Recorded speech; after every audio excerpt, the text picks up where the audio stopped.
have you ever really thought about the music you love? I mean, not just the song, but the instruments themselves, where they actually came from. Because, well, so much of our music has this incredible hidden history, a story that stretches back for centuries. And today, we're going to dive into one of those stories, a tale of a lost kingdom in Spain and how it completely shaped the sound of our modern world.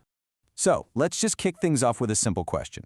We all know what a guitar is, right? But where does it really come from? I promise you, the answer is way more complex and a whole lot more interesting than you might think.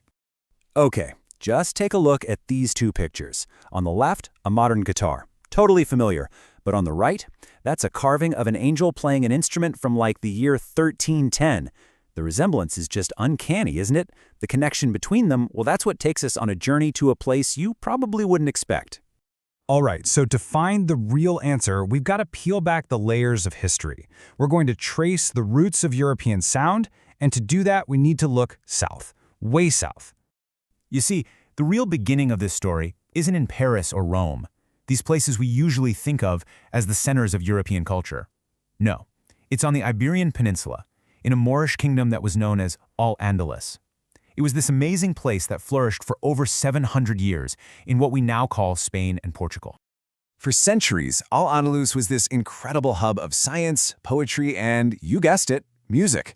It was a true melting pot, a place where different cultures came together and created something totally new.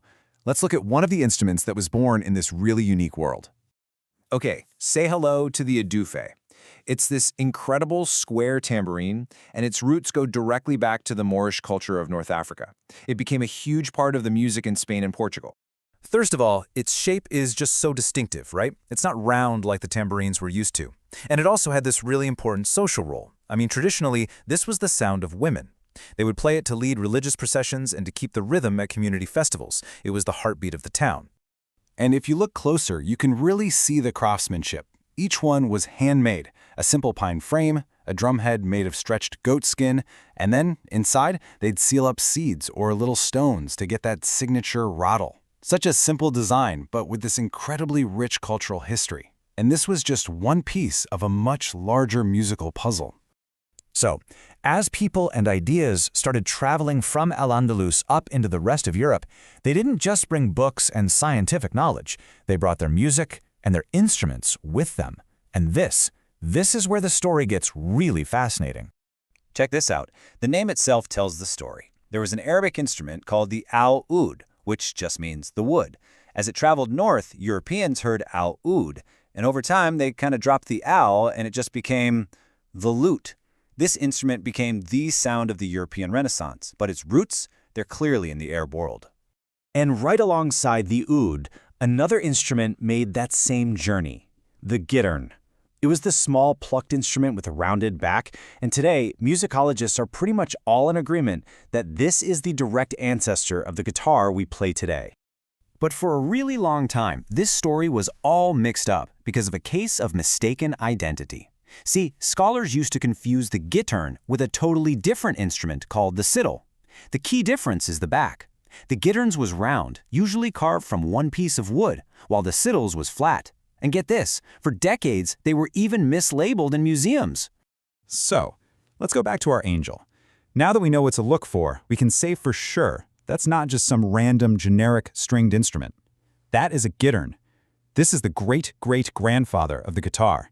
And that's the sound that was spreading all across Europe back in the 14th century. But the influence didn't stop with strings. Oh no, a whole new family of wind instruments started showing up, and they brought these completely different textures and tones into European music. For instance, take the crumhorn. Just look at this thing. That J shape is unmistakable. The name actually means bent horn.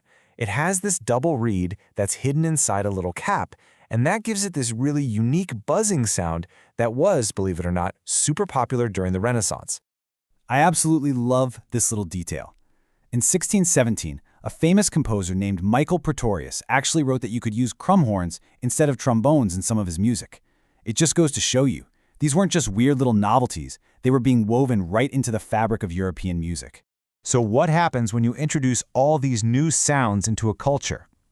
Well, the effect was, frankly, revolutionary. These new instruments helped kickstart one of the biggest cultural movements of the entire Middle Ages. Think about it. Instruments like the guitarn were small, they were light, you could carry them around. They were absolutely perfect for this new kind of performer that was popping up, the traveling poet-musician, the troubadour. They could sling their instrument over their shoulder, go from court to court, singing songs about love and adventure, and basically spreading these new musical ideas like wildfire. So we've followed these instruments all the way from Al-Andalus, across Europe, and into the hands of troubadours. But how does that story connect to us, right here, right now? How does that echo live on today? This timeline really lays it all out. It starts way back in the 8th century with this amazing musical culture in Al-Andalus. Then, over the next few hundred years, you see those instruments spreading north and changing. And here's the key moment. In the 16th century, the guitarn's round back starts to flatten out, and you get something called the guitarra in Spain. And that's the direct path to the music we all listen to today.